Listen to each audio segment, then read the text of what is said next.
حضرت عمر فاروق رضی اللہ تعالیٰ عنہ آپ بیت المقدس جدوں فتح ہویا تے آپ گئے نا اپنا چارج لین واسطے گئے تو آپ رو پے، صحابہ اکرام دے گلے لگ کے کہنے لگے عمر کچھ نہیں، عمر تو وہ تھا کہ عمر سے 2 اونٹ سنبھالے نہیں جاتے تھے، میرا باپ مجھے اونٹ دیتا تھا چرانے کے لیے، ایک کو باندھتا تھا دوسرا کھل جاتا تھا، دوسرا بھاگ جاتا تھا، فرمایا مجھ سے 2 اونٹ سنبھالے نہیں جاتے تھے۔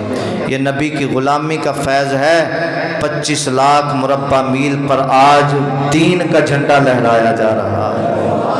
آج کافر ہاتھ باندھ کے کھڑے ہیں، یہ دین کی طاقت ہے، یہ سرکار کی محبت کی طاقت ہے۔ تو میرے دوستان گرامی، یہ دنیا چند روزہ، یہ دنیا یہ زندگی چند روزہ، ایک وقت آنے والا کل من علیہا فان، ہر شے فنا ہونے والی ہے، ہر شے ادو پھر اعمال تولے جانے ہیں۔ من یعمل مثقال ذرۃ خیرا یرہ ومن یعمل مثقال ذرۃ شرا یرہ، جن نے ذرہ برابر بھی نیکی کی تھی وہ بھی تولی جائے گی، ذرہ برابر شر کیتا ہے وہ بھی تولیا جائے گا۔ اتھے ذرے ذرے دا حساب ہونا ہے، ذرے ذرے دا حساب ہونا ہے۔ فرمایا اتھے پھر سفارشاں نہیں منیاں جانیاں، فرمایا اتھے چلنی ہے تے یا رب دی چلنی ہے یا وہ محبوب دی چلنی ہے۔ دنیا دے اندر جیڑا انہاں دے نال یاری لا لے، دنیا دے اندر جیڑا او دے پیارے نال پیار کر لے، پھر رب ذوالجلال فرماندا ہے کہ انہاں نوں مقام او دیاں گا کل محشر دے میدان دے اندر۔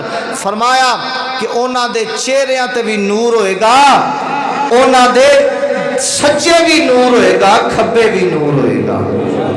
فرمایا ایمان والے نور آنکھوں میں تو چہروں پہ اجالے ہوں گے، مصطفیٰ والوں کے انداز نرالے ہوں گے۔ اللہ رب العزت میرے رب دی حاضری قبول فرمائے۔ وما علیہ الا البلاغ۔